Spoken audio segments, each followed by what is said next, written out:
अनाथ लड़की। मुंशी प्रेमचंद की कहानी। सेठ पुरुषोत्तम दास पूना की सरस्वती पाठशाला का मुआयना करने के बाद बाहर निकले तो एक लड़की ने दौड़कर उनका दामन पकड़ लिया। सेठ जी रुक गए और मोहब्बत से उनकी तरफ देखकर पूछा, क्या नाम है? लड़की ने जवाब दिया, रोहिणी। सेठ जी ने उसे गोद में उठा लिया और बोले, तुम्हें कुछ इनाम मिला? लड़की ने उनकी तरफ बच्चों जैसी गंभीरता से देखकर कहा, तुम चले जाते हो, मुझे रोना आता है, मुझे भी साथ लेते चलो। सेठ जी ने हंसकर कहा, मुझे बड़ी दूर जाना है, तुम कैसे चलोगी? रोहिणी ने प्यार से उनकी गर्दन में हाथ डाल दिए और बोली, जहाँ तुम जाओगे वहीं मैं भी चलूँगी, मैं तुम्हारी बेटी होंगी। मदरसे के अफसर ने आगे बढ़कर कहा, इसका बाप साल भर हुआ नहीं रहा, माँ कपड़े सीती है, बड़ी मुश्किल से गुजर होती है। सेठ जी के स्वभाव में करुणा बहुत थी। वह सुनकर उसकी आंखें भर आई। उस भोली प्रार्थना में वह दर्द था जो पत्थर से भी दिल को पिघला सकता है। बेबसी और यतीमी को इससे ज़्यादा दर्दनाक ढंग से जाहिर करना नामुमकिन था। उन्होंने सोचा, इस नन्हे से दिल में मैं न जाने क्या अरमान होंगे और लड़कियां अपने खिलौने दिखाकर कहती होंगी, यह मेरे पापा ने दिया है। वह अपने बाप के साथ मदरसे आती होगी, उसके साथ मेलों में जाती होगी और उनकी दिलचस्पियों का जिक्र करती होगी। यह सब बातें सुन सुन कर इस भोली लड़की को भी ख्वाहिश होती होगी कि मेरे बाप होता। माँ की मोहब्बत की गहराई और आत्मीयता होती है जिसे समझ नहीं सकते। बाप की मोहब्बत में खुशी और चाव होता है जिसे बच्चे खूब समझते हैं। सेठ जी ने रोहिणी को प्यार से गले लगा लिया और बोले, अच्छा मैं तुम्हें अपनी बेटी बनाऊंगा, लेकिन खूब जी लगा कर पढ़ना। अब छुट्टी का वक्त आ गया है, मेरे साथ आओ, तुम्हारे घर पहुंचा दूं। यह कहकर उन्होंने रोहिणी को अपनी मोटर कार में बिठा लिया। रोहिणी ने बड़े इत्मीनान और गर्व से अपनी सहेलियों की तरफ देखा और उनकी बड़ी बड़ी आंखों खुशियों से भर चमक रही थी और चेहरा चांदनी की तरह खिला हुआ था। सेठ ने रोहिणी को बाजार की खूब सैर कराई और उसकी पसंद से कुछ, अपनी पसंद से कुछ, बहुत सी चीज़ें खरीदी। यहाँ तक कि रोहिणी बातें करते करते कुछ थक सी गई और खामोश हो गई। उसने इतनी चीज़ें देखी और इतनी बातें सुनी कि उसका जी भर गया। शाम होते होते रोहिणी के घर पहुँचे और मोटर कार से उतरकर रोहिणी को अब कुछ आराम मिला। दरवाज़ा बंद था। उसकी माँ किसी ग्राहक के कपड़े देने गई थी। रोहिणी ने अपने तोहफ़ों को उलटना पलटना शुरू किया। खूबसूरत रबड़ के खिलौने, चीनी की गुड़िया जरा दबाने से चू चू करने लगती। रोहिणी यह प्यारा संगीत सुनकर फूली न समाती थी। रेशमी कपड़े और रंग बिरंगी साड़ियों की कई बंडल थे, लेकिन मखमली बूटे और गुलकारियों ने उसे खूब लुभाया था। उसे उन चीज़ों में के पाने की जितनी खुशी थी, उससे ज़्यादा उन्हें अपनी सहेलियों को दिखाने की बेचैनी थी। सुंदरी के जूते अच्छे सही, लेकिन उसमें ऐसे फूल कहाँ हैं? ऐसी गुड़िया उसने कभी देखी भी न होगी। इन ख्यालों से उसके दिल में उमंग भर आई और वह अपनी मोहिनी आवाज़ में एक गीत गाने लगी। सेठ जी के दरवाजे पर खड़े इन पवित्र दृश्य का हार्दिक आनंद उठा रहे थे। इतने में रोहिणी की माँ रुक्मणी कपड़ों की एक पोटली लिए हुए आती हुई दिखाई दी। रोहिणी ने खुशी से पागल होकर एक छलांग भरी और उसके पैरों से लिपट गई। रुक्मणी का चेहरा पीला था, आंखों में हसरत और बेकसी छिपी हुई थी। गुप्त चिंत्य का संजीव चित्र मालूम होती थी, जिसके लिए जिंदगी में कोई सहारा नहीं। मगर रोहिणी को जब उसने गोद में उठाकर प्यार से चूमा तो जरा देर के लिए उसकी आंखों में उम्मीद और जिंदगी की झलक दिखाई दी। मुरझाया हुआ फूल खिल गया। बोली, आज तू इतनी देर तक कहाँ रही? मैं तुझे ढूंढने पाठशाला गई थी। रोहिणी ने हुक्म कर कहा, मैं मोटर कार पर बैठकर बाजार गई थी, वहाँ से बहुत अच्छी चीज़ें लेके आई हूँ। वह देखो कौन खड़ा है। माँ ने सेठ जी की तरफ ताका और लजा कर सिर झुका लिया। बरामदे में पहुँचते ही रोहिणी माँ की गोद से उतरकर सेठ जी के पास गई और अपनी माँ को यकीन दिलाने के लिए भोलेपन से बोली, क्यों, तुम मेरे बाप हो ना? सेठ जी ने उसे प्यार से कहा, हाँ, तुम मेरी प्यारी बेटी हो। रोहिणी ने उनसे मुंह की तरफ याचना भरी आंखों से देखकर कहा, अब तुम रोज यहीं रहा करोगे? सेठ जी ने उनके बाल सुलझाकर जवाब दिया, मैं यहाँ रहूँगा तो काम कौन करेगा? मैं कभी कभी तुम्हें देखने आया करूँगा, लेकिन वहाँ से तुम्हारे लिए अच्छी अच्छी चीज़ें भेजूँगा। रोहिणी कुछ उदास सी हो गई। इतने में उनकी माँ ने मकान का दरवाज़ा खोला और बड़ी फुर्ती से मैले बिछावन और फटे हुए कपड़े समेट कर कोने में डाल दिए। कि कहीं सेठ जी की निगाह उन पर न पड़ जाए। यह स्वाभिमान स्त्रियों की खास अपनी चीज़ है। रुक्मणी अब इस सोच में पड़ी थी कि मैं इनकी क्या खातिर तवज्जो करूं। उसने सेठ जी का नाम सुना था। उसका पति हमेशा उनकी बड़ाई किया करता था। वह उनकी दया और उदारता की चर्चाएं अनेकों बार सुन चुकी थी। वह उन्हें अपने मन की देवता समझ करती थी। उसने क्या उम्मीद थी कि कभी उनका घर भी उनके कदमों से रोशन होगा, लेकिन आज जब वह शुभ दिन संयोग से आया तो वह इस काबिल भी नहीं कि उन्हें बैठने के लिए एक मोढ़ा दे सकें। घर में पान और इलायची भी नहीं। वह अपने आंसुओं को किसी तरह न रोक सकी। आखिर जब अंधेरा हो गया और पास के ठाकुर द्वारे से घंटों और नगाड़ों की आवाज़ें आने लगी तो उन्होंने जरा ऊंची आवाज़ में कहा, बाई जी, अब मैं जाना चाहता हूँ। मुझे अभी यहाँ बहुत काम करना है। मेरी रोहिणी से कोई तकलीफ़ न हो। मुझे जब मौका मिलेगा मैं उसे देखने आऊँगा। उसके पालने पोसने का काम मेरा है और मैं उसे बहुत खुशी से पूरा करूँगा। उसके लिए अब तुम कोई फ़िक्र मत करो। मैंने उसका वजीफ़ा बाँध दिया है और यह उसकी पहली किस्त है। यह कहकर उन्होंने अपना खूबसूरत बटुआ निकाला और रुक्मणी के सामने रख दिया। गरीब औरत की आंखों में आंसू जारी थे। उनका भी जी बरबस चाहता था कि उसके पैरों को पकड़कर खूब रोए। आज बहुत दिनों के बाद एक सच्चे हमदर्द की आवाज़ उसके मन में आई थी। जब सेठ जी चले तो उन्होंने दोनों हाथों से प्रणाम किया और उनके हृदय की गहराइयों से प्रार्थना निकली, आपने एक बेबस पर दया की है। ईश्वर आपको इसका बदला दे। दूसरे दिन रोहिणी पाठशाला गई तो उसकी बाकी सज धज आंखों में खूबी जाती थी। उस्तानियों ने उसके बारी बारी प्यार किया और उसकी सहेलियां उसकी एक एक चीज़ को आश्चर्य से देखती और ललचाती थी। अच्छे कपड़ों से कुछ स्वाभिमान का अनुभव होता है। आज रोहिणी वह गरीब लड़की न रही जो दूसरों की तरह विवश नेत्रों से देखा करती थी। आज उसकी एक एक क्रिया से समुचित गर्व और चंचलता टपकती थी और उसकी ज़बान एक दम के लिए भी न रुकती थी। कभी मोटर की तेज़ी का जिक्र था, कभी बाजार की दिलचस्पियों का बयान, कभी अपनी गुड़ियों से कुशल मंगल की चर्चा थी और कभी अपने बाप की मोहब्बत की दास्तान। दिल था कि उमंगों से भरा हुआ था। 1 महीने बाद सेठ पुरुषोत्तम दास ने रोहिणी के लिए फिर तोहफे और रुपए खाना रवाना किए। बेचारी विधवा को उनकी कृपा से जीविका की चिंता से छुट्टी मिली।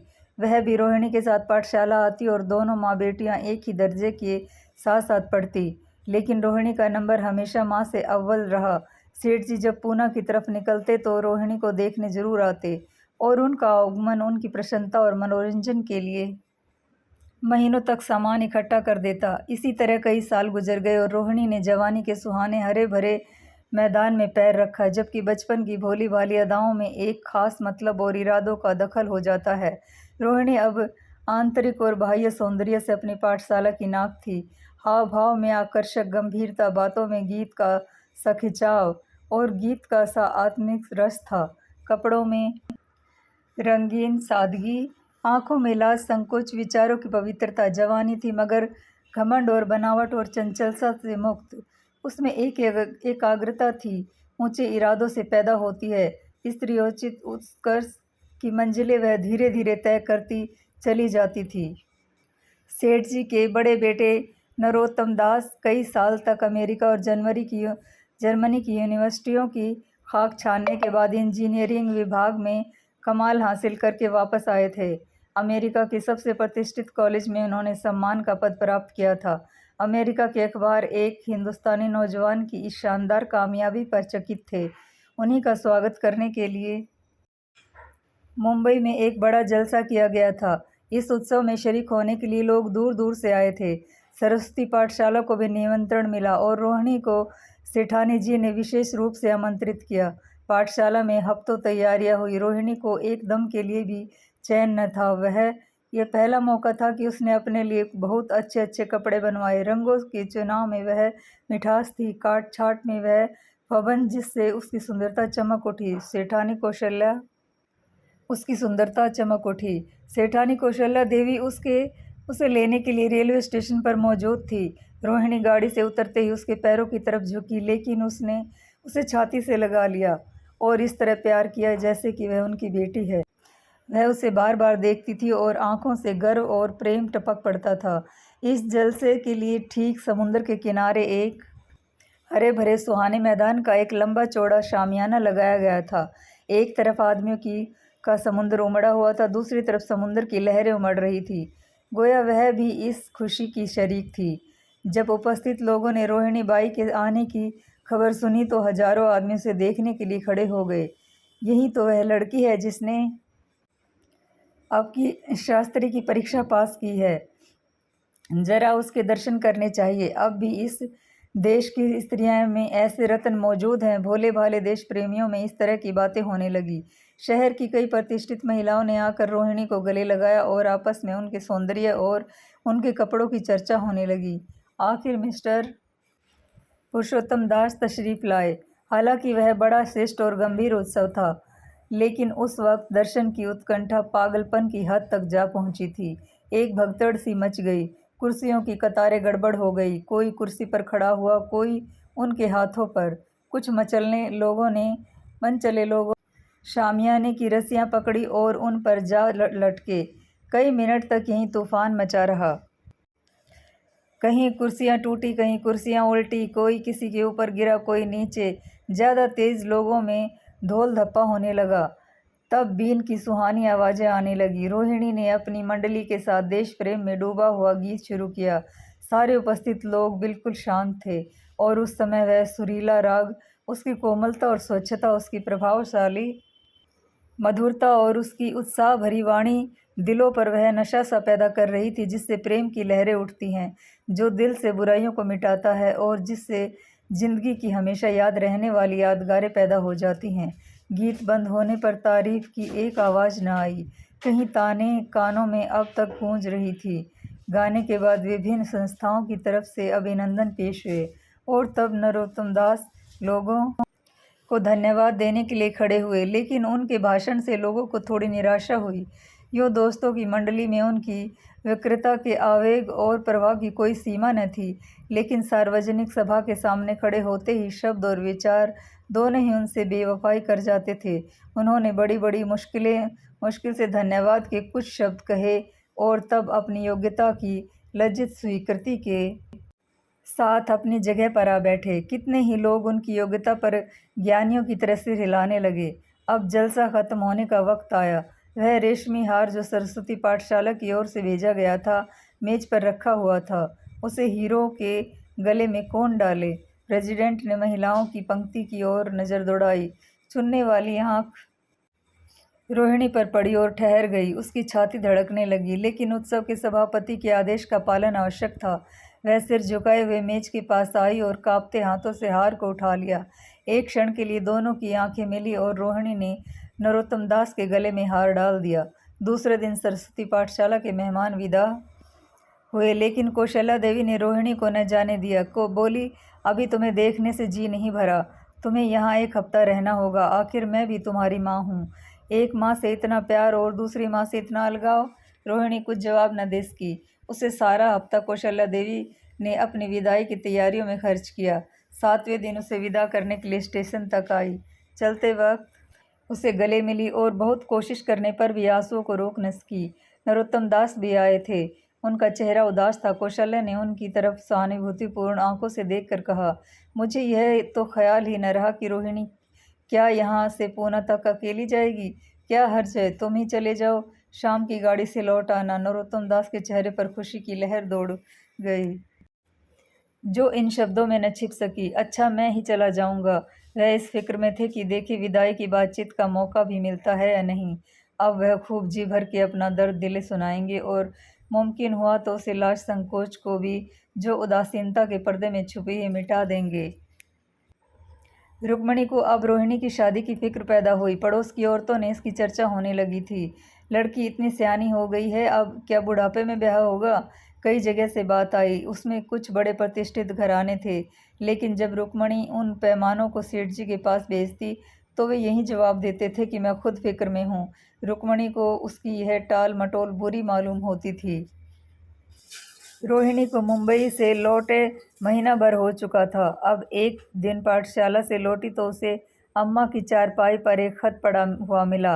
रोहिणी पढ़ने लगी। लिखा था, बहन, जब से मैंने तुम्हारी लड़की को मुंबई में देखा है मैं उस पर रीझ गई हूँ। अब उसके बगैर मुझे चैन नहीं है। क्या मेरा ऐसा भाग्य होगा कि वह मेरी बहू बन सके? मैं गरीब हूँ, लेकिन मैंने सेठ जी को राजी कर लिया है। तुम भी मेरी यह विनती कबूल करो। मैं तुम्हारी लड़की को चाहे फूलों की सेज पर न सुला सकूं, लेकिन इस घर का एक एक आदमी उसे आंखों की पुतली बना कर रखेगा। अब रहा लड़का, माँ के मुंह से लड़के का बखान कुछ अच्छा नहीं मालूम होता, लेकिन यह कह सकते हैं कि परमात्मा ने जोड़ी अपनी हाथों बनाई है। सूरत में, स्वभाव में, विद्या में, हर दृष्टि से वह रोहिणी के योग्य है। तुम जैसे चाहो वो अपना इत्मीनान कर सकती हो। जवाब देना और जल्द ज़्यादा क्या लिखूं? नीचे थोड़े से शब्दों में सेठ जी ने उस पैगाम की सिफारिश की थी। रोहिणी गालों पर हाथ रखकर सोचने लगी। नरोत्तम दास की तस्वीर उसकी आंखों के सामने आ खड़ी हुई। उनकी वह प्रेम की बातें जिनका सिलसिला मुंबई से पूना तक नहीं टूटा था, कानों में गूंजने लगी। उसने एक ठंडी सांस ली और उदास होकर चारपाई पर लेट गई। सरस्वती पाठशाला में एक बार फिर सजावट और सफाई के दृश्य दिखाई दे रहे थे। आज रोहिणी की शादी का शुभ दिन, शाम का वक्त, बसंत का सुहाना मौसम। पाठशाला के दारों दीवार मुस्कुरा रहे थे और हरा भरा बगीचा फूला नहीं समा था। चंद्रमा अपनी बारात लेकर पूर्व की तरफ से निकला। उसी वक्त मंगलाचरण का सुहाना राग उस रुपहली चांदनी और हल्के हल्के हवा के झोंकों में लहरें मारने लगा। दूल्हा आया। उसे देखते ही लोग हैरत में आ गए। यह नरोत्तम दास थे। दूल्हा मंडप के नीचे गया। रोहिणी की माँ अपने को रोक न सकी। उसी वक्त जाकर सेठ जी के पैरों में गिर पड़ी। रोहिणी की आंखों से प्रेम और आनंद के आंसू बहने लगे। मंडप के नीचे हवन कुंड बना हुआ था। हवन शुरू हुआ। खुशबू की लपटें हवा में उठी और सारा मैदान महक गया। लोगों के दिलो दिमाग में ताजगी और उमंग पैदा हुई। फिर संस्कार की बारी आई। दूल्हा और दुल्हन ने आपस में हमदर्दी, जिम्मेदारी और वफादारी के पवित्र शब्द अपनी जबानों से कहे। विवाह की वह मुबारक जंजीर गले में पड़ी जिससे वजन है, शक्ति है, पाबंदियां हैं, लेकिन वजन के साथ सुख और पाबंदियों के साथ विश्वास है। दोनों दिलों में उस वक्त एक नई बलवान आत्मिक शक्ति की अनुभूति हो रही थी। जब शादी की रस्में खत्म हो गई तो नाच गाने की मजलिस का दौर आया। मोहक गीत गूंजने लगे। सेठ जी थक कर चूर हो गए थे। जरा दम लेने के लिए बगीचे में जाकर एक बेंच पर बैठ गए। ठंडी ठंडी हवा आ रही थी। एक नशा सा पैदा करने वाली शांति चारों तरफ छाई हुई थी। उसी वक्त रोहिणी उसके पास आई और उसके पैरों से लिपट गई। सेठ जी ने उसे उठाकर गले से लगा लिया और हंसते हुए हंसकर बोले, क्या अब तो तुम मेरी अपनी बेटी हो गई। दोस्तों, आपको ये कहानी कैसी लगी? कमेंट बॉक्स में लिखकर ज़रूर बताइए। धन्यवाद, शुक्रिया दोस्तों।